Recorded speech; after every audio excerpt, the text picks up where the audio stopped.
Bon, alors c'est une petite vidéo que je fais à l'arrache rapidement hein, pendant mes vacances là, sur le cycle Bitcoin de tous les 4 ans qui se répète. Donc je pensais que tout le monde était déjà au courant. Il y a même Idriss Aberkan des fois quand on parle dans ses vidéos. Enfin, ça me paraît tellement mainstream que je n'ai jamais trop parlé. Même Fidelity, qui est un truc de boomer américain, un peu l'équivalent de Deutsche Bahn, ils ont des docs dessus. Donc bon, deux, trois graphiques, hein. Ça, c'est le nombre de jours après le halving sur, sur chaque halving tous les 4 ans. Donc là, vous voyez les différents cycles. C'est toujours pareil, après le halving, tu as une période de, on va dire, environ 500 jours où ça monte. Et après, tu as le bear market. Donc il faut acheter à peu près 500 jours avant. Vous trouverez ces valeurs partout, honnêtement, partout. Là, on voit 500 jours, 500 jours. Enfin, ça se répète tout le temps.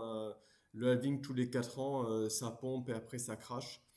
Donc voilà, donc c'est pour ça que moi personnellement je suis short hein, depuis donc ça c'est des dates américaines, hein, c'est le mois avant. Donc, et encore là, j'ai fait une carte d'écran vite fait, mais il y en a beaucoup plus. En fait, depuis février 2026, je suis short, je fais qu'accumuler des positions short Bitcoin parce qu'on est en plein dans le bear market. Ça, c'est un extrait d'un chat que j'ai avec d'autres potes qui font aussi de l'investissement où je leur ai mis les morceaux d'AI. Donc, pareil, hein, c'était en février, déjà en février, où je leur disais, c'est des copier-coller d'AI, ça, qui explique les dates du cycle. Faut acheter 500 jours avant, faut vendre 500 jours après, hein. Donc là, vous devriez être short Bitcoin, hein. Donc les gens qui disent ouais, le Bitcoin est mort, non, ça suit le cycle habituel, hein. Là, vous avez des dates pour le prochain cycle de 2028. Donc il faudra acheter en fait fin de cette année là. Moi j'ai mis un reminder pour septembre 2026 après l'été. Il faudra que je revoie un petit peu où on en est.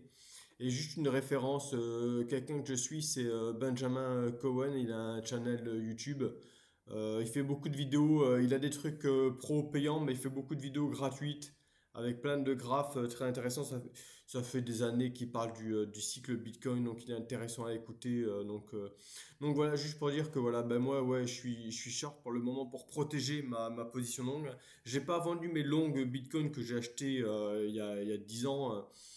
Mais juste, je suis short pour protéger un petit peu, pour profiter de la baisse. Et je pense que fin d'année et année prochaine, ça va repartir.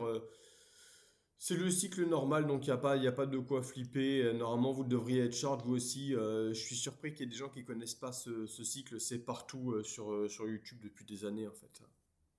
Donc voilà, sur ce, bonnes vacances.